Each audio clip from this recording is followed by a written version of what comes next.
Today is Tuesday, September 3rd, 2019. Coming up on Roland Martin Unfiltered, Hurricane Dorian devastates the Bahamas. Folks, massive damage all across that country. We'll show you some of that and also talk to folks who are on the ground and what they're trying to do to help. We can also going to give you the information on how you can help Bahamians recover from the devastation of Hurricane Dorian. Also, it's making its way to Florida. We'll also get the latest from Paul Goodloe of the Weather Channel. Unions have more support now than they've had in nearly 50 years, according to a new Gallup poll. We'll talk with the president of the AFSCME, Lee Saunders, about this and what does that mean for the election in 2020. Chicago Mayor Lori Lightfoot tells Ted Cruz, keep our name out of your damn mouth. Pretty much what she said. Also, a good Christian woman in Mississippi cancels a black couple's wedding because, well, the bride was white and the groom was black. And she said, no, that ain't what we do as Christians. Now they're apologizing. Oh, you showed your true self. We see what it is. And a brother is suing American Airlines for choosing to put him off a plane rather than move a support dog. Naomi Osaka shows us what class looks like in sportsmanship as she consoles Coco Gauff.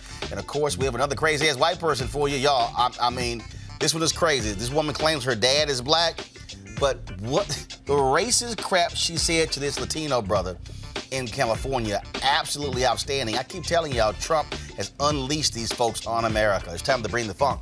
I'm Roland Martin Unfiltered. Let's go. He's got it. Whatever the miss, he's on it.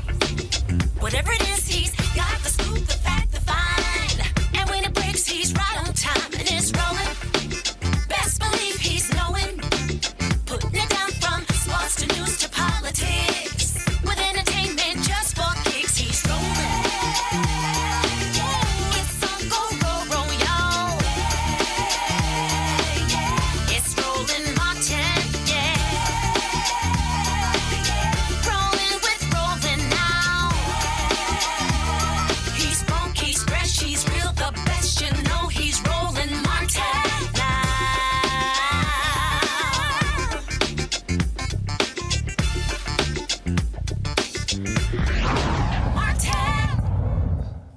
Hurricane Dorian has shifted its sights to Florida while it, of course, blasted the Bahamas. Folks, watch this video here. It is stunning. The storm, which hit the northern Bahamas as one of the strongest Atlantic hurricanes on record, has wreaked havoc on the islands for more than 2 days with unrelenting rain and wind. 5 people have been killed, as we know so far. Bahamian Prime Minister Hubert Menes was at a news conference and talked about how devastating this has been on the country. This is probably the most saddened and worst day of my life to address the Bahamian people. And I just want to say that as a physician, I've been trained to withstand many things, but never anything like this. We're facing a hurricane, Hurricane Dorian, one that we've never seen in the history of Bahamas. Many had remained behind, and still there are individuals within the western area who still refuse to leave. I can only say to them that I hope this is not the last time they would hear my voice, and may God be with them. I can say that the Marsh Harbor area of Abaco, parts of it is already underwater, and some areas you cannot tell the difference as to the beginning of the street versus where the ocean begins. And they've not yet been hit by the brunt of the storm. All right, folks, this is a video a friend sent me. This is Freeport. This is the airport terminal. This is the terminal at the Freeport, Bahamas airport. Completely gutted and destroyed. Again, it is devastation. A lot of our people, a lot of our folks, and understand, we have a huge number of people who from the Bahamas who watch Roland Martin Unfiltered. I was there just a couple of months ago, and it is shocking to see what happened there. What can we expect now? Let's go to the Weather Channel meteorologist Paul Goodloe. He joins us right now. Paul, glad to have you here.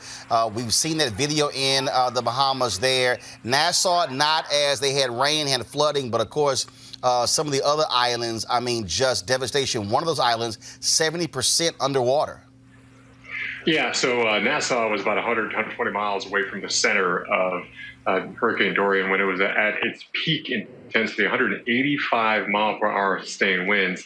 That's basically tied for the second strongest hurricane ever in the Atlantic Basin and the strongest hurricane ever to move across any area there in the Bahamas. So this is something that we have never seen before in our lifetime, for sure, definitely lifetime of the nation of the Bahamas as well.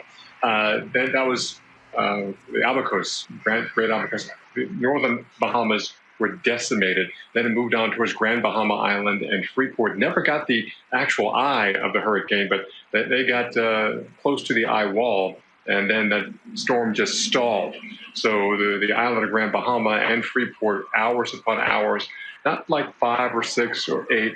We're talking like 24 hours or even more than that of this thing moving basically 4 or 5 miles for more than a day and a half. And that's just devastating to that chain. Now, finally, the good news is it's now moving away from Bahamas. And as it's safer, we can find out the true devastation. I know at least 5 people lost their lives. My fear is that number can go up by a multiple 4 or 5 or more. So, Paul, it was sort of like the hurricane when it just sat on top of Houston and just kept dropping rain and it didn't move. Exactly, Harvey 2 years ago, and we're seeing that that pattern. Unfortunately, with our changing climate, we have a lot more energy in the atmosphere, which leads to basically blocking ridges. So storms tend to move from west to east across the country, but when we have basically extra fuel making more stubborn patterns, it prevents things from moving easily. So these hurricanes are basically heat engines. They're driven by the fact that the equator area, the tropics, gets more energy than the northern areas, or the poles, I should say. So that energy has to move from the tropical regions and then towards the poles, north and southward, depending on the hemisphere. And that's just how our atmosphere and our planet is made up with the tilt of the Earth and all that. So when you have these blocking patterns, well, these things can't move as quickly or as efficiently as they have in the past because they're coming up against things and they just kind of slow down. Harvey, the incredible thing with Harvey a couple of years ago, we looked at some of the models talking about, oh, you can see 20, 30 inches. And we're like, wow, that's kind of up there.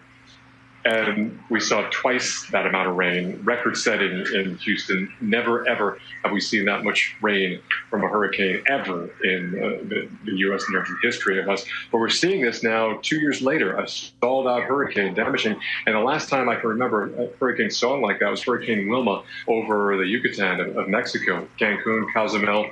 Those beaches have never fully recovered from more than a day of that hurricane, Cat 4, just sitting there churning over there. If you've ever been to Cancun, the beaches are nothing compared to they were 15 years ago. That's all because of Hurricane Wilma.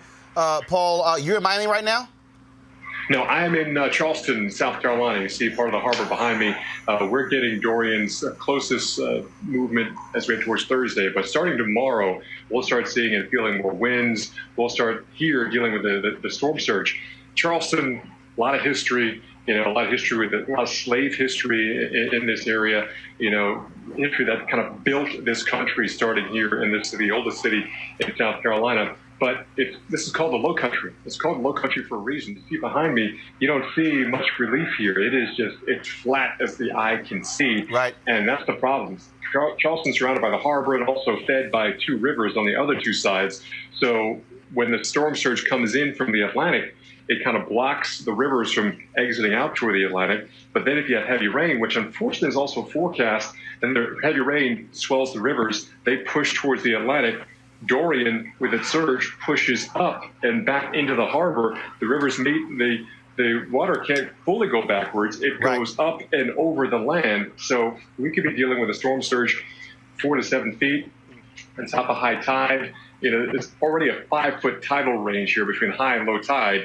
We could see maybe a 10-foot swing. And then you add maybe a couple more feet for surge. So we're going to flood, hands down. The question mark is how much rain do we get, which takes us even into that catastrophic range here. We're hoping the dry air keeps coming in from the mainland from the southeast, and then that starts to eat away the western side of the hurricane. And that's the good news. We're on the western side. We're on the eastern side of the high wall. We'd have a lot more water push back into the harbor, back into the rivers as well. All right, then. Well, certainly we want our folks in South Carolina, North Carolina to be safe as well. Paul, good luck with the Weather Channel. We appreciate it. Thanks a lot. Sure thing. Let's now go to Jacqueline Charles. She's the Caribbean correspondent for the Miami Herald. Jacqueline, glad to have you on Roland Martin Unfiltered. Your sense of how the Caribbean, namely the Bahamas, has been devastated by Dorian. This is certainly the most powerful hurricane that the Bahamas has endured, and they are devastated indeed. Earlier today, the Bahamas Prime Minister, Dr. Hubert Minnis, led a reconnaissance flight over the Abacos. They're still waiting for the all clear to see what's going on in Grand Bahama. I can tell you I have family in the Bahamas. In fact, they're in Freeport, and we haven't been able to get any information from them. But from the reports that we're hearing, I mean, everything is underwater. People were literally cutting holes in their ceilings and stranded there. They're using jet skis and boats to get people out. And in some cases, when people got to shelter, they had to leave that shelter because it started to take on water. As the Prime Minister said, we build pretty, good houses in the Bahamas, enough to withstand 150 miles per hour winds. But when you have a storm like Dorian, which was packing 165 miles per hour winds and bringing in storm surges of 23 feet, and in some cases waves of 30 feet, the devastation is certainly going to be there. But we need to wait and see to what extent and how much it's going to cost to rebuild this island chain. We talk about that particular cost there. Also, we're showing some other video right now on social media. Folks, go to my iPad. You can get a sense of the devastation there. Jacqueline, it's not like, look, for the Bahamas, a significant amount of their budget is tourism. And so we saw this happen with St. Thomas. We saw this happen with the previous hurricanes, how tourism is greatly impacted. So when this happens, folks don't come to the islands, don't come to the country. They lose that revenue, makes it harder for them to also rebuild. You're right. There are 700 islands in the Bahamas, right? But the ironic thing in all of this is the islands that we are seeing that are heavily impacted are the islands that are the tourist draw. Even in New Providence, Nassau, the capital, people woke up yesterday and they were flooded out of their homes because the waters were rising there. Freeport, which is low-lying, has always struggled. And just as a moment where it seems to be getting back and getting the tourism back, they get hit by this devastating storm. So it's going to take a lot to rebuild the Bahamas. But the Prime Minister said yesterday that they are committed to doing it, and they are going to, make sure that they build back better. And we'll have to see. Also, they announced and if you have the information, an official link if folks want to support. Do you actually have that with you? I saw it on Twitter. I had retweeted it in terms of where folks can actually help. I don't have the official link, but at MiamiHerald.com, we actually have been writing stories about the relief effort. And I know that the Bahamian officials said that they were going to put something out today because they want to make sure that when you're donating, that you're donating to reputable, charitable organizations. And they want to make sure that the stuff that's being donated are things that are needed and that it reaches. So I know everybody's anxious to help, but I would also just sort of wait a day or two because they really need to start to do some sort of assessment. But there are efforts that are taking place to organize relief efforts. If anybody is in the South Florida area, all of the Miami-Dade fire rescue stations, I believe, are drop-off points. Also, some of the airports, the private airports, Opelika Executive Airport in Fort Lauderdale, there are planes that are lined up, ready to go and take supplies, but they're just waiting for the all clear. So I think we just need to wait. I've covered this issue like with Haiti, and everybody wants to give stuff, and sometimes, we saw with Haiti and Puerto Rico, it just stayed at the port. So I think we just need to wait for some official word from the Bahamian authorities and then follow their lead. You're right. And folks, here we go to my iPad. We have up right now the Miami Herald story where it says the Bahamas needs help following Hurricane Dorian. Here's how you can donate. And so if you actually we're going to push this link out on social media so you can be able to see it. And so there are a number of entities right here that they have on their website where you can actually give to support what's happening there. And I'll find that tweet that they sent out, what the government of the Bahamas sent it out as well. And so for the rest of of this week, we'll also be having folks from the Bahamas right here on the show. I've been in contact with government officials there as well because, again, as I said, there are a lot of supporters of this show in the Bahamas, and we want to do all we can to help them. Jacqueline Charles, we certainly appreciate it. Thanks a lot. Thank you, Roland. All right, folks. And so, again, we'll have the information for you on how you can help the folks there in the Bahamas. Look, those are our people. They look like us. We want to make sure that they have our support as well. All right, folks, I want to switch gears. Yesterday, of course, was Labor Day. It is always interesting when people have Labor Day off. They actually forget how Labor Day even came about. It didn't just sort of happen. And some interesting news in terms of where we are in this country. For the first time in more than 50 years, Americans at the highest number in terms of approval of labor unions. According to Gallup poll, their polls show that 64% of Americans approve of labor unions, surpassing 60% for the third consecutive year and up 16 percentage points from its 2009 low point. That is the highest union approval rating Gallup has recorded over the past 50 years. What does this all mean heading into this election? Joining us right now is AFS-CME President Lee Saunders. Lee, glad to have you back on the show. One of the partners here, Roland Unfiltered. We certainly appreciate that. This was a surprise to a lot of people, highest in 50 years. I don't think it's a surprise to those that are working in the vineyard every day who are trying to organize and educate and mobilize and our communities across the country. People are fed up and they're angry and they're frustrated. And they see that there is an inequality that exists, an economic inequality that exists all over the country. And the economic system is rigged. It's rigged towards those that have a lot of money. It's rigged toward those that have a lot of power and wealth. And they want more power and wealth at the expense of working people. And working people are saying, hold up, wait up, wait a minute here. I mean, we have to have a seat at the table. And that's why you see what's happening where people are saying labor unions are the counterforce, are the balance with all of this power and greed that's taking place in this country right now.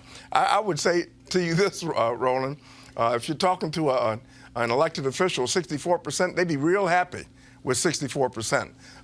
We're happy with 64%, but we want to continue to grow. We want to continue to organize all across the country. The reason why I would say folks are surprised is because we literally have seen for the last 20, 25 years. And I would say it goes to the election of Ronald Reagan in 1980. This constant assault, demeaning, and degrading of unions. You had folks like, right to work states. You had all these sort of different, then of course you had the Janus decision by the Supreme Court. But now all of a sudden you're seeing folks who are saying, even people who were union critics years ago who went, wait a minute, hold up. They now are seeing the reality of the decimation of the middle class.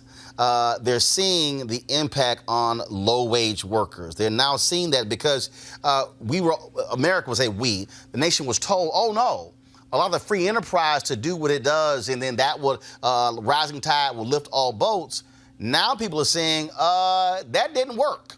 Well, trickle-down economics doesn't work. And we see it every single day where the wealthy have more wealth at the expense of working people. That gap is the largest that it has ever been in American history. And people understand that working families need a seat at the table. And the way you get the seat at the table is to join a union. 50% of Americans, if they had the opportunity, are saying that they would join a union to improve their wages, benefits, and working conditions because they understand the effectiveness of working together and coming together as one to deal with the issues that confront our communities every single day. We discussed this a couple of times previously.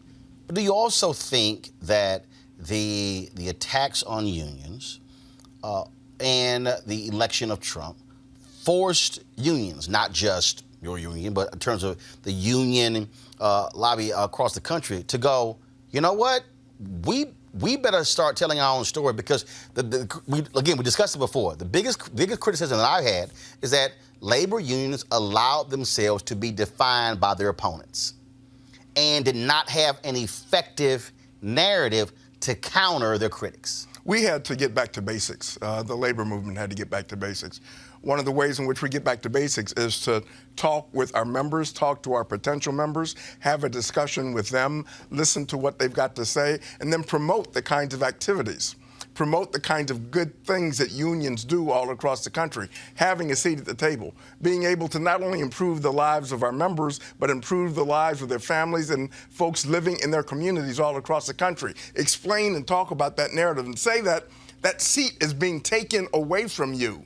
It's being taken away from you to make you and your families and your communities weaker, and we can't stand for it. People are coming together. This is a movement moment, and you've heard me say this before, where folks from all walks of life are coming together saying, whoa, enough is enough. This is unfair, the economy is rigged, and we've got to do something about it to fix it. Yesterday, Trump, instead of focusing on hurricanes, he was, and also between him playing golf, decided to attack the head of the AFL-CIO, complaining, saying union dues are way too high. And so what do you make of, again, on Labor Day, Trump playing golf, attacking unions, the folks who actually created Labor Day? We've got to concentrate on what we do best, and that is organizing and educating and mobilizing our members and our communities across the country. We are preparing, just as we did in 2018, and we had major victories in 2018, electoral victories. We're preparing for 2019 and 2020. We're going to be putting boots on the ground. Our folks will be familiar with what's going on. They're going to be educated about what's happening to working families across this country, and we're going to have a massive campaign in education, but also getting people out to vote. Very, very important. What are your trade union folks saying in places like Ohio, where Hillary Clinton lost by 450,000 votes? A ton of union people supported Trump because of his criticism of NAFTA. We saw the exact same thing. A lot of union workers who voted for Obama in 2008, 2012, who chose to vote for Trump in Michigan, Pennsylvania, and Wisconsin. What conversations are being had? What are they saying that they're going to do? Those auto workers. Trump talked about bringing it back, but that hasn't happened. Steel workers, he claims they're building new steel mills. They're not. And so what discussions are being had with those union leaders to say, how are you going to go directly to your people and say, you voted against your own interest in the last election? What's the reality now? One thing that we have now that we didn't have in 2015 and 2016 was Trump now has a track record. He made a lot of promises to working people. A lot of folks fell for those promises. But now you've got a track record. He has a track record. You go to Lordstown, right outside of Youngstown in Ohio, and you talk to those workers about the promises that he made in keeping that plant open. And if you recall, he made the statement, don't sell your homes because you're going to be just fine. The plant closed. You can replicate that story in state after state after state. Promises broken. We've got to educate our folks and working families saying he promised a lot, but he didn't deliver on anything. And that's exactly what we're going to do. Also, in this way, tomorrow is our first anniversary of this show. And in the course, we ran the numbers. So in the last year, we've done about 70 million views across all three platforms, increased our YouTube channel by more than 200,000. And so we certainly appreciate AFSCME being one of our founding partners in helping us do this, because part of the piece is also being able to have communication apparatus and supporting media that understands these issues, that speaks to our people. You're getting a message out, a very, very important message out to our community. People need to hear it, and we're going to continue to support you. So, in fact, that message continues to get out there, and we do what we must do to change this country and move this country forward. Because 2020 is going to be critical, and the concern that I have is that we saw it in 2016. Your mainstream media outlets showing empty podiums of Trump and whatever kind of crazy thing that he said, but not hearing from and speaking to the very people who are most impacted by this public policy. I think that you have a message machine, Roland, I really do, and we've got to target our communities to impress upon them the importance of this election and the issues that impact on them and what could happen if we continue down this direction. So we support what you're doing. I think that you've got to go into these communities in every city okay? And sit down and talk with young black men, okay? With older black men. Talk to communities of color and explain to them and talk to them and listen to them about the issues that are confronting them every single day, and then draw a conclusion and bring them together saying the only way that you can deal with this is collectively coming together and making your voices heard. One of the ways you make your voices heard is to get out there, register to vote, but also to vote. We have this opportunity. That's why it is a movement moment, and you have a key place in moving that message with the people who listen to you, just as unions have a key place in moving that message, okay? And putting boots on the ground and educating folks so we understand what's at stake next year. Well, we're definitely going to do that, just like we were in Memphis last year, MLK 50, and then, of course, 2017. And then we are definitely going to be, in terms of pushing, going to those places, because I think we also have to connect the dots. And we talked the same thing about before. A lot of people don't understand in terms of what happens with this particular race, how it impacts something way over here. We're going to discuss in a moment what happened in North Carolina, where 3 judges have now ruled that they're a complete redrawing of all districts in North Carolina because of political gerrymandering. How that, and the work of Reverend Barber and others to change the state Supreme Court. So now if they appeal the decision, you now have a democratically controlled state Supreme Court who's more likely going to rule in favor, keep that court ruling. So people who only think about D.C. have to understand that when you talk about mobilizing and organizing, it impacts these state races and local races. Well, and let me say this, and that's our neighborhood. That's where our folks live, their families live, our communities. Those down ballot races are just as important as the races that are taking place nationally and here, congressionally, Senate-wise. Those down ballot races are just as important as a presidential race. Okay, you've got to elect a friendly governor. You've got to elect a friendly state legislature who believes in supporting working families. And courts. Supporting our communities. And courts, the appointment in those courts, well, you can elect in some state Supreme Courts. But that's one thing that people don't think about. Republicans do. Look what they do. Look what Trump has been able to do with his friends on Capitol Hill as far as appointing justices, okay? Appointing judges in states that are going to be there for a long time, who are going to be carrying their philosophy. That should scare everybody. And that should at least tell us that we've got to organize ourselves to combat that kind of activity, because the kind of decisions they're going to be making are going to impact on us for years and years and years. We're certainly looking forward over the next year. Your commentary is right here on the show, and also, of course, our American Worker segment, which we also get some great stories that you guys have done when asked me about folks out there do stuff on the ground. So it's been good to feature those individuals and showing other folks what they're doing and the great work that they're doing. They're the everyday heroes in public service. Absolutely. Lisanos, we appreciate it. Thanks so much. Thank you, brother. All right, folks, got to break right now. We come back. We're going to talk with our panel about impacts of unions in this election and also what's happening in North Carolina when it comes to gerrymandering. All of that next. Roland Martin Unfiltered. Back in a moment. You want to check out Roland Martin Unfiltered?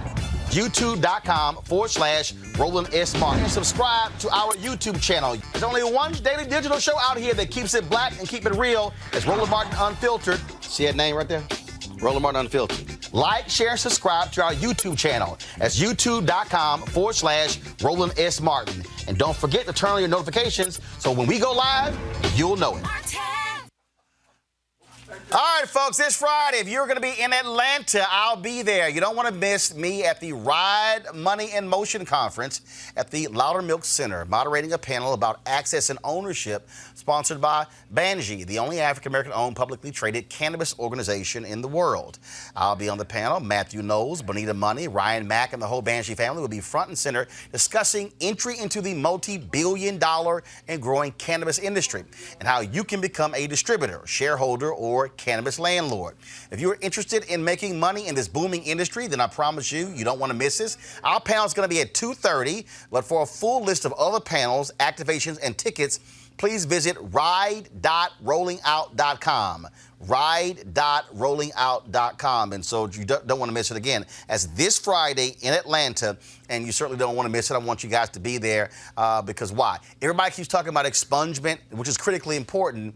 But this is a $340 billion global industry, and black folks should be on the front end of making money when it comes to cannabis, as opposed to us having to spend money because our people were thrown in jail for selling it. And so, again, we certainly want to have you guys at that. And so that's taking place again this Friday in Atlanta. So please don't miss it. All right, folks, I want to bring in my panel right now. I want to have a conversation about what we just talked about with Lee Saunders and, again, unions and their impact. Joining me right now, of course, is Malik Abdul. He is Vice President, Black Conservative Federation. Kelly Bethea, Communication Strategist. Dr. Jason Nichols, African American Studies, University of Maryland. Anybody surprised at that Gallup poll? That highest number in 50 years, 64% of Americans approving of labor unions? It's not, it wasn't too surprising to me when we just look at just historically when labor unions have been most popular. And as I was reading in that particular article, it talked about the fact that when the economy is generally doing well, people tend to appreciate labor unions more because for various reasons, I don't know. But that is something that over time you've actually seen. And I think they pointed to a low period in that I think maybe it was from 2009 to 2012 or something, but that was really coming right out of the recession. So it seems like that may be the sort of ebb and flow. I don't know how far those. Yeah, but we're talking about the highest number in 50 years here, Kelly. And what we're seeing, first of all, the steady increase over the last 15, 20 years.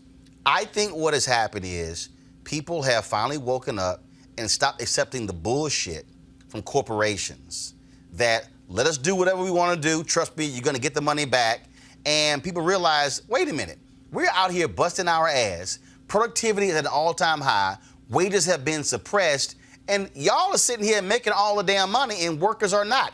That is, I think people are now understanding why unions have played a role in growing the middle class for demanding and fighting for better wages and benefits. That makes perfect sense to me, especially, like you said, in a time where productivity is at all-time high. But now, the fact that we're at its highest in this year during this particular presidency, a president who does not necessarily advocate for the working man the way that he's supposed to be advocating for him. He looks like it. You know, he'll go to Texas, the Bible Belt, and other rallies and make it look like he's advocating for blue collar and other industries that are tailored or are used to labor unions, but he's not for them really. So when you're in that kind of predicament, I can see why it's at an all-time high, because nobody really feels like they're being heard, especially at corporations like the ones that Trump has. Jason, union membership at a high of 28%, 1954. Today it's 11%. Right. Republicans can't stand unions. Just 80% of Democrats support unions. Right. 45% of Republicans approve of unions, 62% of independents. And I think what you're also seeing when you talk about unions is, again, Republicans have always had this pro-business agenda supported by the Chamber of Commerce and others, and they have been folks who have absolutely been against labor unions. No, absolutely. And I think Lee Saunders broke it down pretty well when he said that they have been the people who have advocated for trickle-down economics. The idea that if you make the wealthy very wealthy, then they're going to spread the wealth down. And right now, when we're, pretty much at full employment, we see wages haven't grown. And I think that that's something that frustrates your average American. I think also, even though teachers' unions have been body slammed over, the last decade, we see that a lot of teachers can't pay their bills, and that's something that, that labor unions have advocated for. And, me, again, being somebody who studies history, when we look at the civil rights movement, you can make an argument that it was a labor union, the Brotherhood of Sleeping Car Porters, that actually started the civil rights movement, or at least was a major force in it with A. Philip Randolph. So I think you're going to see them start to slowly grow. I don't know that they'll ever make it back to the numbers that they were in the 1950s. But you're going to see that. And when labor unions increase, so does voter participation. Mm-hmm. And that's something that I think is important right now. Well, and also I think you have to make a distinction when you talk about unions, because let's just be clear. Republicans love police unions. Absolutely. Fire unions. Yeah. Trade unions. They can't stand teachers unions. Right. They can't stand SEIU. They can't stand AFSCME, American Federation of County and State Municipal Employees. And so when you talk about union support, it all depends on what that union is because, again, Trump loves touting his police view because guess what? Police unions are typically pro-Republican, very conservative. And so that's why when people talk about unions, you got to break down because you had all these trade unions who were all excited when Trump like, oh, we're going to build an infrastructure. They were thinking jobs. Ain't happening, Melik.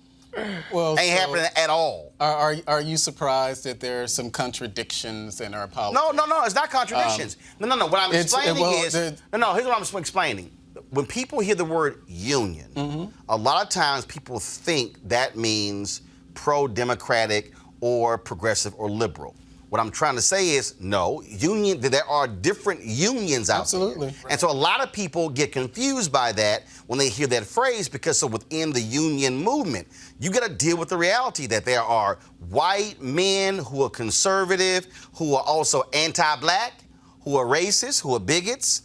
Okay, trade unions historically have not wanted black folks in there, those high-paying jobs, and so you got to go beyond that umbrella term and say, no, what type of union we talking about? Well, I think that it's fair to talk about the complexities of people's positions on certain things, but I think you just acknowledged that, yes, Republicans do support unions. They may support some unions. So they may support certain unions over the others. So I don't think that it's fair to say that Republicans cannot stand unions. It's just, as you said, it just depends on exactly what it is. Overall, the numbers don't lie. 55% of Republicans don't like unions. I think we're now in double-digit improvement when I was looking at that particular article in Republicans who actually support unions. So it seems like that there's just a continuing trend across the board. Yeah, because they're bargaining and having some rights and also health care, things along those lines. That's an interesting perspective. No, it ain't interesting. That's real. That's real. That's why.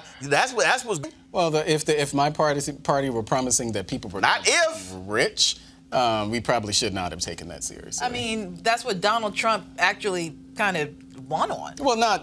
I don't think Donald Trump won that he was going to make people rich. Donald Trump won by saying, I'm going to bring the jobs back. They're going to stay here.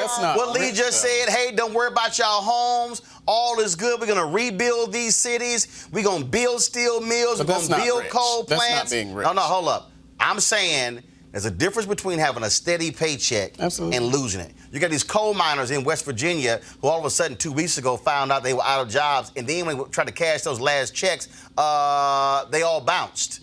But Trump and his coal buddies haven't said anything. I wonder why. All right, y'all, let's talk about North Carolina. Today, a 3-judge panel issued a major ruling dealing with the issue of political gerrymandering, a massive 357-page opinion where they have struck down the state's House and Senate seats, saying the state must have until September 18th to redraw all of them in time for 2020. They said it was partisan gerrymandering. Republicans, they have lost. Folks, let me tell you how they've been fighting this. Let me tell you something. There's no more evil and sinister group of Republicans in America than those in North Carolina.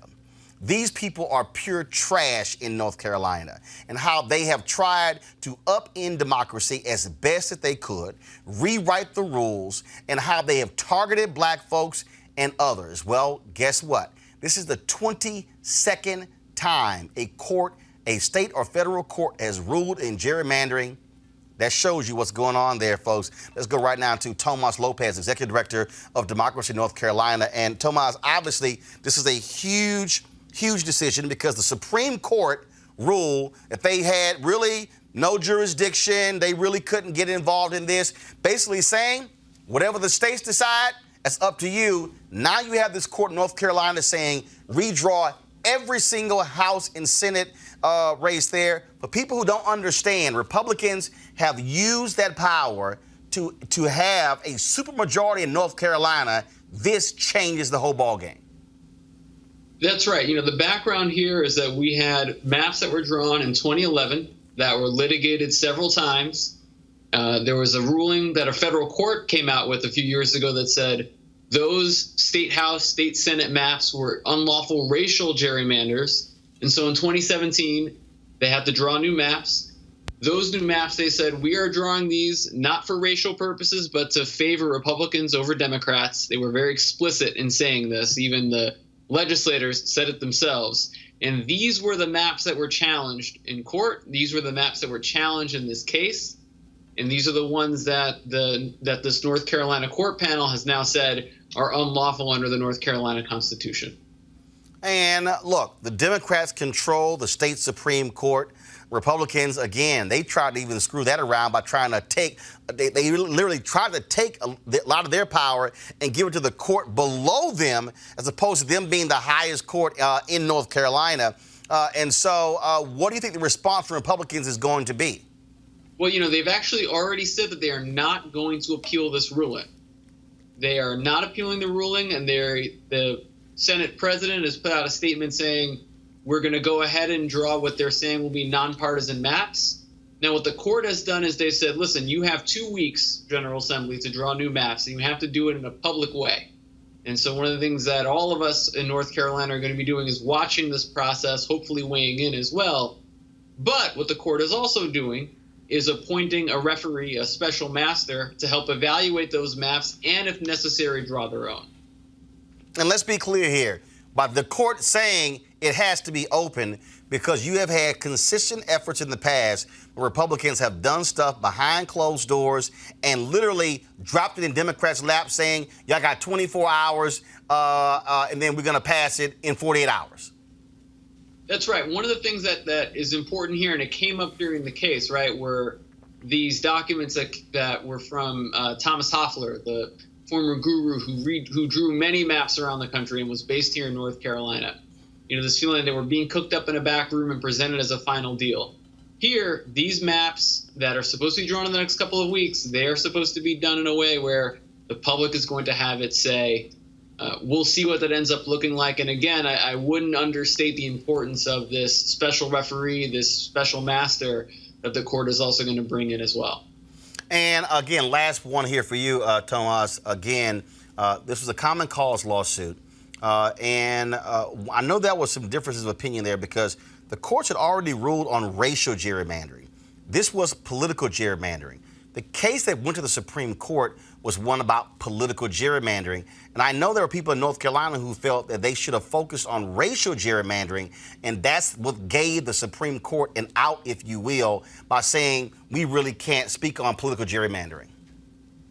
Right. There have been some lawsuits in North Carolina that just recently, right, and again in the last couple of years, have invalidated districts on the basis of racial gerrymandering. One of the challenges, and I think one of the reasons you've seen these partisan gerrymandering lawsuits, is because what the legislators have attempted to do at times is to say, well, we're not discriminating on the basis of race, we're discriminating on the basis of party.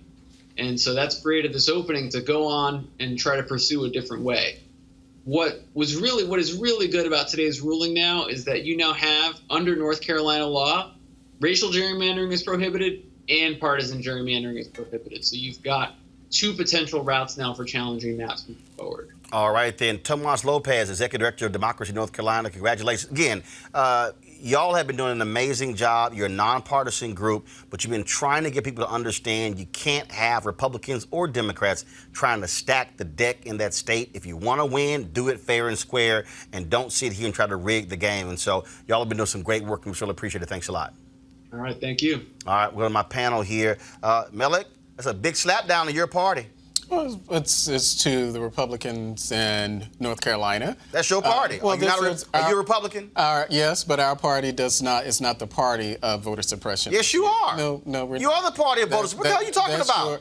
You are the party of voter suppression. This is what's happening in North Carolina. Our party. That would you like for me to bring up? I'm sorry. Would you like me to bring up Alabama and political Texas, apparatus and Florida. does not have anything about voter suppression in any of the documents. So it's not something. Really? While it may be something that Republicans actually do, this is not something that is wholly supported by the Republican Party. Has the Republican Party spoken out against any of this? Well, not yes or no? Not speaking out against something. No. Promoting things. So to that point, the Republican Party. So I'm talking about the Republican Party. No, I'm asking Malik. Has the Republican Party has the Republican Party? Can you even show me a tweet where the Republican Party has actually said the actions in North Carolina are wrong? Whether it does or not, our party, as a party, does not support voter suppression. Yes, you do. No, we do not. You do it. Wait a minute. You do it in Texas. No, we do not. And in Florida. As a and party, in Maine. This is not. No, your party. Kelly, the Republican Party is all about voter suppression. No, we're not. Wait a minute.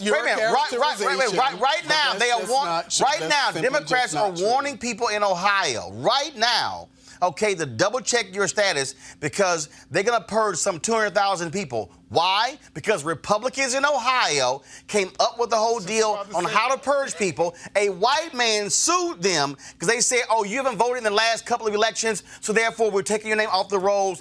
Went to the Supreme Court. That conservative Supreme Court agreed with Ohio, which now do the purging. The purging of voters in Georgia, largely impacting black voters. That's voter suppression. So again, I can go state by state, Kelly, and show how Republicans and how Ronald Romney McDaniel ain't said jack. So Trump ain't said jack.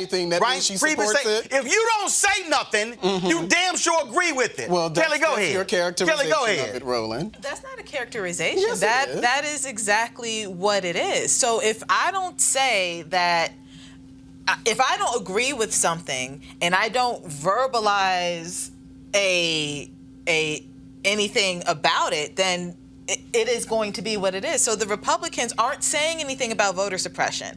Instead, they are letting other Republicans suppress votes. Well, I don't think there's any evidence that the actual political apparatus of the party is allowed that to happen. Wait a minute. No, silence is an action. Jason, you know what's so funny about this here? There are Republican members from North Carolina. There are Republicans who sit on the Republican National Committee. They ain't said a damn thing about what the Republicans in North Carolina are doing. Well, has anybody asked them? So, hell yes. Yes. I gotta say, yes. Jason, go ahead. I know it's hilarious. You know, I think, number one, we know the Republicans are the party of voter ID. They're a party of many different efforts to suppress votes. Of course, closing Stacey down. Abrams lost because of all this mess. No, Stacey Abrams lost because she lost. No, they closed down. That's what she likes to say. Clear-cut they closed down. That's what she likes to say. Voting She's just sites a sore loser. in predominantly black communities. So that was specifically targeted by the Kemp campaign. Now, beyond that, if you are doing the monkey emoji, the monkey. You know what I mean? Hear no evil. Then you are actually guilty of being complicit. La la la la la la la la la. I hear nothing. La la la la la. I don't want to hear it. That's just not how even often a reasonable do I have to actually do hear that. from Republicans, whether it's on Sinclair or whether it's on Fox or wherever, how often do I have to hear, why aren't you going to call this out by Democrats? Whatever it is. If any Democrat does anything anywhere in America, they are expecting Democrats to call it out. But yet, we see where state Republican parties are clearly trying to suppress black votes. And now we're saying, well, hold on. But this ain't just black. No. They trying to suppress young voters. Right. Hell, elderly voters. Didn't they do something regarding colleges and not trying to have people ending early voting at their dorms? Oh my God!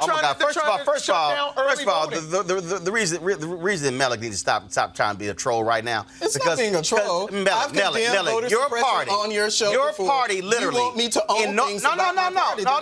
I don't want you to own it. I want you to be honest. You saying that I want you to stop lying. Is the party of voter suppression. They are. It's not something that I'm going to accept. I disagree. You're not responsible. I disagree When a federal with voter suppression. when federal judges rule, when federal judges rule that North Carolina Republicans targeted black folks with a laser-like approach, Republicans in North Carolina. I did not hear a single peep out of any national Republican calling it an abomination, saying that is wrong, saying that is undemocratic, saying that is unfair. I don't know if they said it or not. No, they didn't. Well, We've covered it. We've covered it, and they ain't said nothing. Kelly, go ahead. The fact that this case made it all the way to a court also shows just how much time it took for it to get there. This was not an easy thing. This was not a quick thing, which also means this was the 22nd time that's what I'm saying. A state or federal court has said, y'all, this some damn gerrymandering. And that's what I'm trying to say. So all of this evidence and no evidence of Republicans saying, hey, don't do that. In fact, we have the opposite. We have I don't know if that's true or not. That's probably an exaggeration. Of Republicans saying in North so Carolina, no Republican has ever spoken out about any of this. Hold up. Wait. Hold up. I'll help you out. When Colin Powell was invited to North Carolina by the previous governor, who was a Republican, Colin Powell called out the Republican governor and Republicans' efforts to suppress the vote. I remember that. Republicans got mad at him. Let me say this again, y'all, because again, I've been covering this issue since I've had a national show in 2009. Okay, I got NABJ's National Journalist of the Year because of my coverage on voter suppression. So I ain't sitting here just throwing stuff out. Let me get y'all to understand how callous, how evil, and how sick the Republican Party of North Carolina is, and how the National Republican Party has said nothing. Federal court rule, laser-like precision, targeting black voters. Republicans in North Carolina asked for the data to show when do black people vote early. They showed that 70% of African Americans voted in the first week of early voting. Guess what the Republicans in North Carolina did? They stripped nearly all early voting in the state until reduced it to one location in each county in the first week. This is the same party that also moved early voting locations off of college campuses because they were like, too many of them who are voting. This is the same party. North Carolina, y'all, used to be on the bottom. Just so y'all understand, North Carolina used to be on the bottom of voter participation. 2008, Obama runs, wins North Carolina about 14,100 votes, flips that whole state. Republicans like, oh, hell no. They immediately begin to change the rules, aided by winning in 2010. In North Carolina, they used to have actually civic classes that would teach North Carolinians who were 16 and 17 to prepare them when they turn 18. Republicans in North Carolina got rid of the classes, okay? Voter ID, we can go down the line. What happened there? Now, why is Mellick wrong about his whole party? Because his party saw what North Carolina did. So guess what? Texas did their own deal, led by Republicans there. Alabama, Maine. Let me tell you what they did in Maine. In Maine, they had automatic same-day registration. If you voted, when you went and vote, the Republicans in Maine got rid of it. Y'all, they didn't ask nobody. They just got rid of it.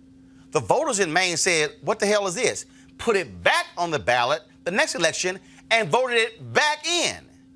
I can show you state by state how Republicans have tried to manipulate the vote.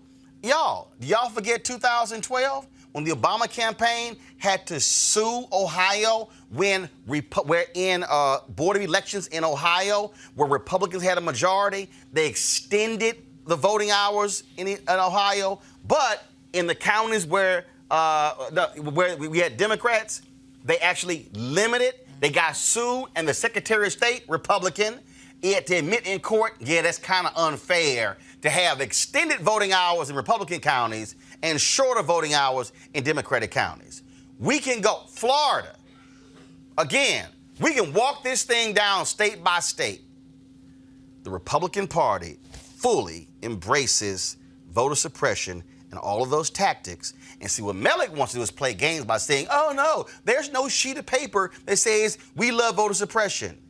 Folks, I can judge you by your actions. And the reality is, your party, as a party, has not said jack. Not Reince Priebus, not Roland McDaniel Romney, none of them. Not Trump, because you know why? Y'all benefit from voter suppression, and that's why your party supports it. Well, I don't know if that's the answer or not, but as I've said on this show, I don't support any effort to suppress the vote. Right, you don't, but your party does. As a member of the party, I do know that I do not own the fact that that's something that the party does. But Melik, you can say it's not right. It's not a Melik, you can say it's not right, and I'm cool with that, but you can't be in denial about your party. Support that. And there are people that I know in the party who also don't support. Guess what? And none of y'all are the RNC chair. Well, none of y'all are the vice chair. Well, ask them their opinions on it. We have. Ask them their Melik, I had Reince Priebus on the Tom Joyner Morning media Show, apparatus and we have. And Why you know don't what? they ask them they have about those issues? And they all support it. All of them. They all support it because they all support it. I don't represent the RNC. Your party supports it. They should ask them those questions if they. Your party supports it. I'm going to go to a break, y'all, right now. When we come back, we're going to talk about Melik State of Mississippi. Well, Christians in Mississippi, y'all can't have no wedding in our place of business, not with a black man and a white woman. Oh, no, you didn't. That's next on Roland Martin Unfiltered. You want to support Roland Martin Unfiltered? Be sure to join our Bring the Funk fan club. Every dollar that you give to us supports our daily digital show. There's only one daily digital show out here that keeps it black and keep it real as Roland Martin Unfiltered. Support the Roland Martin Unfiltered daily digital show by going to RolandMartinUnfiltered.com. Our goal is to get 20,000 of our fans contributing $50 each for the whole year. You can make this possible. RolandMartinUnfiltered.com.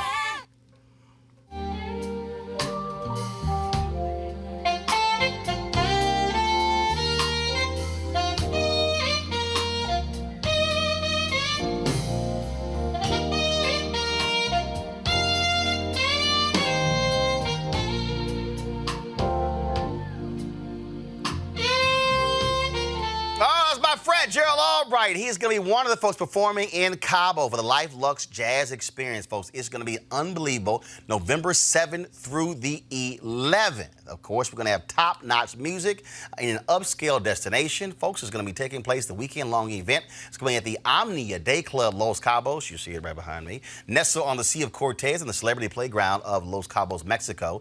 We're going to offer ultimate getaway for discerning jazz aficionados, folks. You're going to have, again, music and food and drink and all this fun stuff. Golf, spa, fitness, you name it. It's going to be fantastic. And in addition, I'll be doing Roland Martin Unfiltered from there that Thursday and Friday. Some of the biggest names in jazz are going to be there, folks. Among the people who are already confirmed, comedian actor Mark Curry, as I said, Gerald Albright, Alex Bougnong, Raul Madon, Incognito, Pieces of a Dream, my man Kirk Whalum, Average White Band, Donnie McClurkin, Shalea, Roy Ayers, Tom Brown, Ronnie Laws, Ernest Quarles. Folks, we're going to have a fantastic time. And, of course, my birthday is actually about 3 days after the festival's over, so we can make it a birthday thing. And so I want y'all to come out to Cabo, folks, November 7th through the 11th. For more information right now, go to LifeLuxeJazz.com. Look, some of y'all going to be in Chicago, Minneapolis. Y'all going to be on the East Coast, freezing your ass off, so you know you want to have some sun and fun. So come on down to Cabo with me and the folks with Life Lux Jazz, November 7th through the 11th. For more information, go to LifeLuxeJazz.com. That's LuxeJazz.com. It's going to be fantastic. I guarantee it. All right, folks. Mississippi. Lord have mercy. The owner of a wedding venue in Boonville, Mississippi, is now apologizing after turning away a couple who wanted to get married there when she found out the bride is a white woman and the groom is black. Press play. First of all, we don't do gay weddings or mixed race. Okay, so why not? Because of our Christian race. I mean, our Christian belief. Okay, we're Christians as well. So, yes, what in the Bible tells you that? Well, I don't want to argue my faith. No, that's fine. We just don't participate. Okay. We just choose not to. Okay, so that's your Christian belief, right? Yes, ma'am. Okay. Well, Cambria Welch, the sister of the groom, confronted the owner. And again, she said, our Christian our Christian beliefs. And the unidentified woman has since apologized, and the city of Boonville mayor and the Board of Aldermen issued a statement saying they do not discriminate on the basis of race, religion, gender, age, national origin, disability, marital status, sexual orientation, or military status. Melek, what the hell is up with your state? With your white Christians? This is a very unfortunate case in such a great state, Mississippi. I clearly. It seems as if in this particular case that things took care of itself. It's unfortunate that they had to cancel their plans to have a wedding at that venue, but the fact that the mayor, and I think it was someone else that you mentioned, of Boonville actually came out and talked about the fact that they don't endorse or condone any sort of discrimination. That just speaks to the great history, the great way that we've come. You don't want to bring up the great way that we have come. You heard him, Jason, say. You heard her say our Christian race. I'm sorry, our Christian belief. Right. Then when the sister get away, we Christians too. Well, I ain't trying to argue Bible. Right. Yeah. I mean, that was just despicable, and I hope, that no one else of color. And certainly, it's nobody. Nobody, exactly. White folks shouldn't get married there. Yeah, and I imagine that's shut them down. That's exactly what right. will happen. It reminds me of, I believe it was Thurgood Marshall when they said, "Do you advocate Negroes not shopping at these chain stores?" He said, "No, I advocate that American citizens not do that." And I think that whatever that company is and wherever that place is, it's like I know that the social media for this particular venue has shut down. She took down the apology, I think, because in the apology, and I quote, says, biracial relationships were never mentioned in the Bible. That's her claim to why she thinks these things. First of all, she's wrong. Yeah, I mean... She's like, really wrong. Moses' wife is arguably black. Because Queen of Sheba. Moses Jesus black. Jesus black. But I'm just talking about just like, core things, like just Old Testament stuff that a lot of evangelicals really adhere to. Not the, love your neighbor as yourself part, not the do unto others part, but just the traditional things. Like Miriam, Moses' sister, actually was cursed by God. You gonna wait? You gonna wait? Yeah. I know I'm a nerd. You ain't got to go that deep. This is a racist white woman. It's just this is a racist white woman, and it took care of itself. It seems like it didn't take care of itself. That's what it after seems those like. people were humiliated. Well, of course they were humiliated. And then post humiliation, look at what we had. They were condemned. You have a racist state. That's what you have. But I don't have a racist. Many racist states. I don't live in a racist state. When you got that Confederate symbol on your flag. I don't live in a racist state. That's right, because you live in D.C. That's right. Because you don't live in a state. The fact that you East Coast elitists have a problem. Actually, who the hell is East Coast? Kelly, where you from? Kelly, where you from? Mid-Atlantic. Kelly, where you from? I'm from here. Where you from, Jason? I'm from here. And then I'm sorry. And then you being I'm an from elitist New York. now. Hold on, how the hell is I'm a mid-Atlantic elitist and my ass from Houston? But because you share some of those elitist opinions. Your ass live in D.C. And what does that have to do with You know what you are? A mid-Atlantic elitist. Let me go to my next damn story. Boy, cut that bullshit out. Chicago Mayor Lori Lightfoot did not come to play with Senator Ted Cruz. The Republican senator from Texas tweeted that gun control doesn't work and pointed to Chicago as evidence that disarming law-abiding citizens isn't the answer. Lightfoot responded by tweeting some facts for Cruz and ended the Twitter battle by telling him, quote, keep our name out of your mouth. And you probably scared to even go to Chicago. Dana Holcomb is calling out American Airlines for kicking him off a flight so a dog could sit in first class during a trip to Austin, Texas from a 53rd birthday celebration in Vegas. Holcomb was confirmed to fly in first class on American Airlines Flight 691 after a layover in Phoenix. While on the flight, he discovered the passenger traveling beside him was accompanied by her pet support dog. Holcomb is allergic to dogs and started to have a reaction. The pet owner offered to change seats with someone else in first class, but the flight crew got involved. He was asked to move to the back of the plane. By the time the dog's owner found a passenger to exchange seats with Holcomb, security had been called, escorted him off the plane in Phoenix without his luggage or medication. He said he had to find his own way home. But I gotta ask you this: what's up with these people in these servers? Did y'all see this damn pony? This pony horse, whatever the hell. This woman had a pony horse on the plane. Look, okay. If your ass need a pony horse to fly, take the damn bus. Right. Yeah, this is. I'm about tired of these people and these weird ass support animals. Like it's I not. thought it was a pony. Yeah, it was. Yo, this thing is. I'm telling you. So okay. This is something that they, and I imagine that, as we continue to have these sort of incidents, that the airlines are going to more and more. I think Delta was one recently who clarified their emotional support, because what has been happening is that, their service animals. Here it is. And then emotional. Go to my iPad.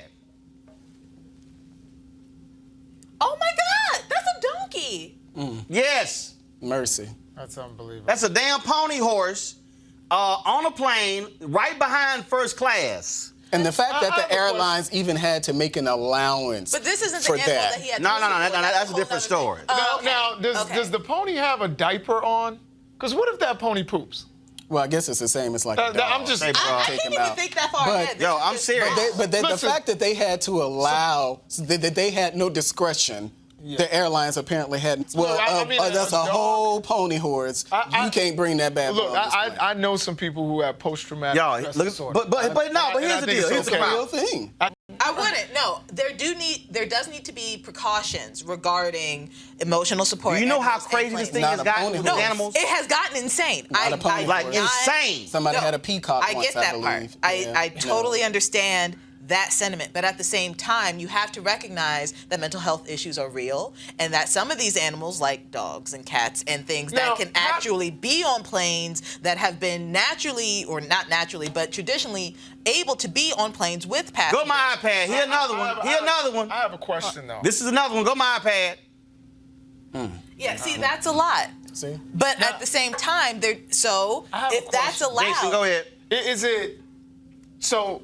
Do you have to provide any kind of evidence that this is an emotional support? And that's a letter for your doctor. They actually have a certificate. Mm-hmm. Yeah. Okay. That you can travel with you. I can see people wanting to bring their dogs. Okay, hold on. So here's a story from Fortune. Department of Transportation, y'all, and this is some bullshit. I'm sorry. DOT clears pit bulls, miniature horses to fly as service animals. A damn pit bull. Well, here's the thing about pit bulls, though. Because I'm not even an animal advocate. I want to be clear about that. But at the that's what I'm saying, because Maryland tried to do the anti-pit thing, and what's a good dog? Yeah, a pit. What's wrong? Hold on. Let me explain you what I know about pit bull. A pit bull is a pit bull. Pit bulls have mauled their own damn owners. But my thing is, that's because you're thinking about the pit bulls that have been trained to maul people. Exactly. If you train a pit bull, they are the sweetest animals. Same thing with Rottweilers. Yep. So here's a little more. Same thing with Rottweilers. Here's a little more. Y'all out y'all damn mind. No, I'm serious. Here's a little more. Tell y'all right now, if your ass fly with me and a pit bull or Rottweiler with your ass, you ain't sitting. Matter of fact, we ain't on the plane. You getting your ass off. Nah, it's when you as someone who actually owns a pit bull named Magnus, a 4-year-old red-nosed pit bull. He actually is my ESA. Yo, what? He's my emotional support animal. What the hell? You can't fly by yourself? I don't use. What's wrong? Take him. Well, Roland, I'm not going to talk about that. What's wrong? You can't fly by yourself?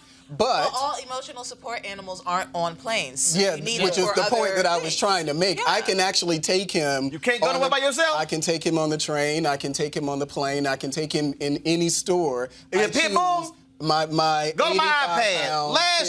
Last year, however, Delta Airlines banned pit bull type dogs from its cabins on domestic flights after 2 employees were bit by a dog that was labeled as an emotional support animal. And that wasn't properly trained. Yes, absolutely. But I still would not take my dog. But I wouldn't take my dog to improperly trained emotional support animal. That's a fact, though. That's a fact.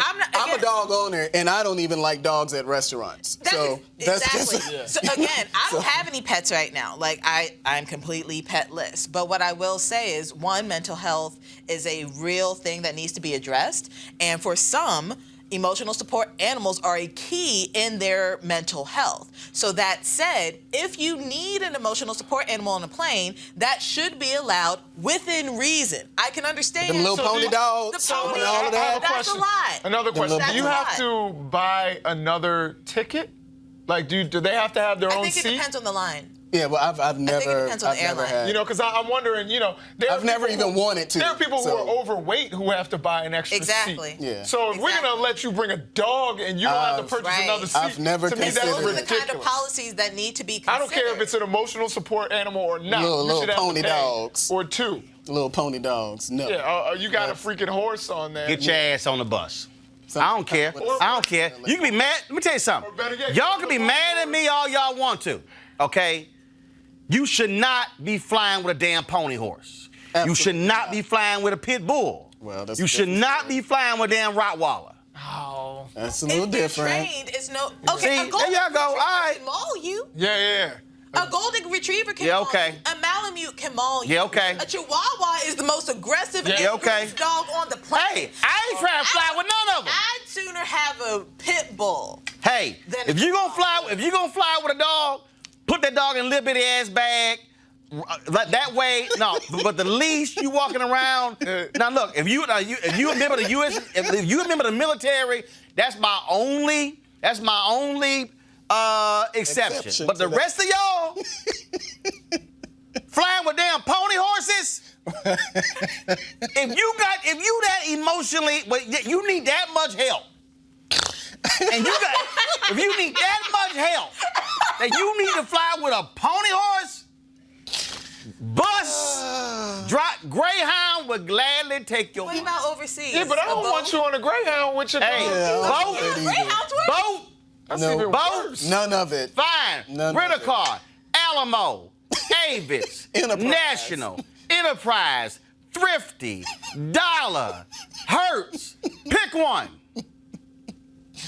Don't get your ass on the damn plane with a pony horse. I agree with that. I got it. Yeah, that's a lot. What the hell we trying to give rides and shit to kids on the plane? Guess what, kids? We got a surprise for y'all. You can ride a pony horse on a plane. A whole pony I horse. actually would like that for my kids, to be honest.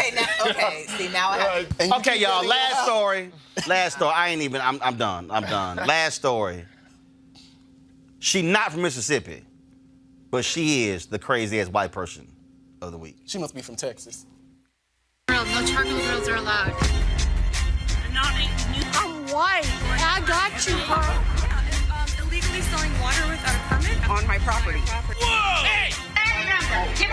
You don't live here. I'm uncomfortable. This ignorant ass woman we about to show y'all called the cops on a man because she didn't recognize who he was, and she said he looked illegal. What are you saying about what? What? Hello, Lindor Police. Hello. I have a problem. There's a guy that came out in the bushes. He's trying to take pictures of me. He looks illegal. I'm at Walmart. There's a guy illegal. He's illegal. He doesn't speak English. He's coming out in the bushes at Walmart in Lindor. He caught somebody for an outfit. Can he come get him? He's taking a picture of me. He's being weird. He's from Mexico. The other guy behind him might snap my neck. Do we live here? Are you from Africa? I'm from Glendora. Hi. This guy's so weird right now. He's gonna drive a truck out of here. He's illegal and belongs to Mexico. The address is Glendora Walmart. Can you Google that before he moves out? Because he's gonna take off and he's gone. Can you get a talk over here fast enough? I'm gonna block his fucking truck. I'm gonna block the fucker's truck. I'm gonna block this fucker's truck that doesn't belong in Glendora. Who are you? Who's this motherfucker that doesn't belong? Do you have a green card? He works with those guys over there. No. I don't know who this guy is. He works with those guys over there. You know who he is? He works with those guys over there. He came out of the bushes. He works with those guys on the border. Who's those guys? Is it the railroad company? ILB, International Okay, because I don't know this guy. He's videotaping me, and he looks creepy from Mexico. He's speaking broken English, La Migra. And that's super racist. It's not racist. It is racist. No, it's not. Yes, it is. I have a friend down the street. No, it's not. No, I've seen a guy beat up. No, it's not racist. My dad is black. My dad is black. I'm not racist. This guy's from Mexico. They punk people, and they fucking don't know everybody's goddamn illegal shit. You understand? Yeah. And my dad's black. Don't call me racist, asshole. My family works in law. Oh, okay. So what? I want to make sure this guy's legit. I don't want him punking some. He could be punking your fucking job, taking your fucking outfit, working to get paperwork. I have all my paperwork over here. My dad's black, asshole. My dad's fucking black. It's not racist, stupid. Don't tell me I'm racist because he's Mexican. My little nephew's Italian, Mexican, and Aloha. Stupid fuck. Don't tell me I'm racist. This fucker is coming out of the bushes telling me to move my car because he can't park straight, fucker. Stupid ass. I want to know who this piece of shit is. Oh, y'all didn't find a long one? Oh my God, there was more to it. Wait, where she was like, yeah, he's probably taking your job. I tell y'all, Trump done got these people just losing their mind here. Don't put that on Trump. That's just racism, bigotry, prejudice that has existed. Yeah, but the white folks have been calling the cops like crazy since 2016. Yeah, but I think we probably are just seeing these things videotaped more. I don't know if they. We had cameras in 2015. But I think we had phones in 2015. But I think that this is something that now, when you have people are just really using their cameras to catch all sort of things, not just this sort of racism and prejudice and bigotry, but all sorts of things. So keep videotaping, and I hope her family sees it. I hope her church sees it. I hope her black dad sees it. Her black dad doesn't mean anything. You know what I mean? That doesn't mean anything. There's some crazy ass black people out there too. But did you hear what came out of your mouth? An aloha. Yeah. And what does that mean? Aloha. Hawaii? What the hell? Y'all, first of all, she said aloha. Then she said she came from Africa. Y'all, she tried. Okay, she used every racist. Every possible term. I'm not racist. My daddy black, girl. You ignorant. And she just kept. What does it mean to be punking somebody's job? Like I don't even. This is something. Okay, first of all, when we do it like a prank coming out of you're trying to make common sense. You're trying to make common sense, y'all. I can't even. He was trying to get out of the parking lot. It's crazy. Right. Should have rolled over her ass. Embarrassment. Should have made her a speed bump. All right, y'all. First of all, we go in on this note here, y'all. Over the weekend, Naomi Osaka, reigning U.S. Open's tennis champ, she played Coco Gauff. One hell of a match, and she blew away Coco Gauff in that second set, 6-0. Tears were flowing for the 15-year-old. But if you want to see what sportsmanship looks like, Osaka asked her to participate with her in the post-game interview, and it was an amazing scene. If you missed it, check this out. Once again, thank you, Naomi. I don't want people to think that I'm trying to take this moment away from her because she really deserves it, so thank you. Naomi.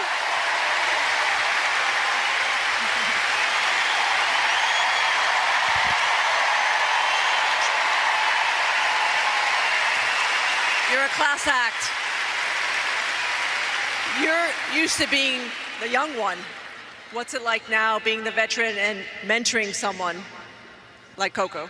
I mean, I don't think I'm a mentor. I just want to say, if they're still here, you guys raised an amazing player. I remember I used to see you guys. I don't want to cry. I remember I used to see you guys. Sorry. This is an emotional night, everybody.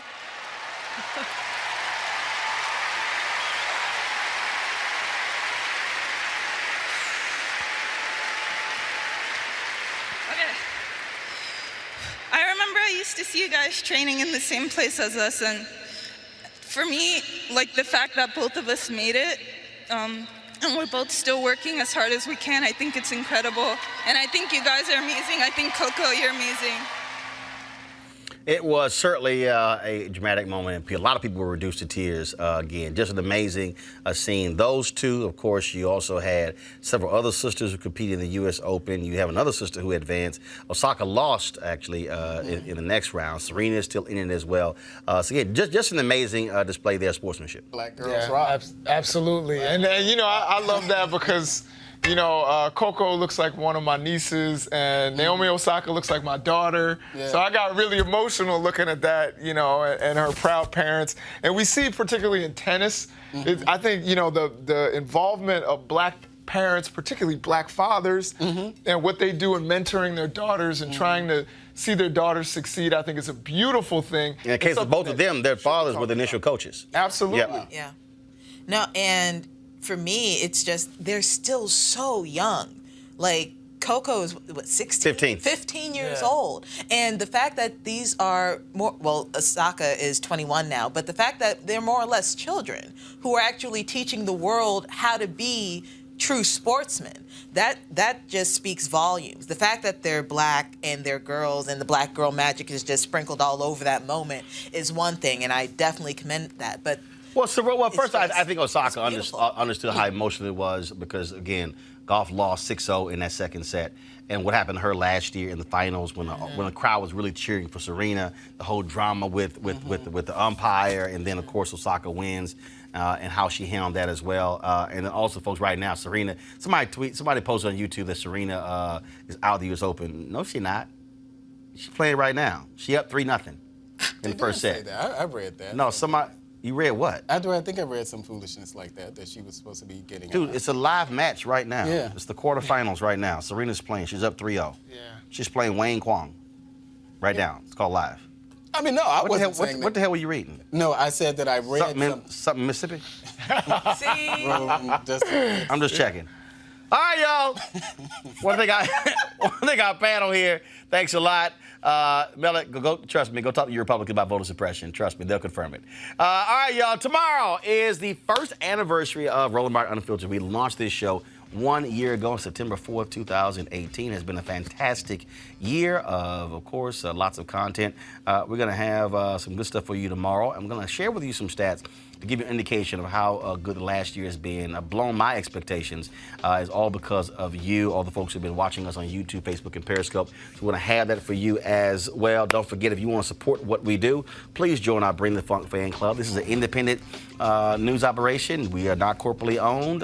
We do this thing largely because of our partners and because of you. So please go to RolandMartinUnfiltered.com. You can use Square, PayPal, or even Cash App to support what we do. I want to thank is it Kimberly Banks? Kimberly just gave some money to us on YouTube, and I appreciate that. It was yes, Kimberly Banks. We appreciate your donation to us on YouTube. And if you're on YouTube, you can actually give during the show, so you can give straight to YouTube. So we certainly appreciate every dollar that you give, because again, this is about us being have the kind of conversations that we can do that you're not going to hear anywhere else. And so look forward to see you guys tomorrow. I got to go. I'll see what you guys on Tom Jones Morning Show, 7:15 a.m. Eastern on Wednesday, and right here, 6 p.m. Eastern, Roland Martin Unfiltered.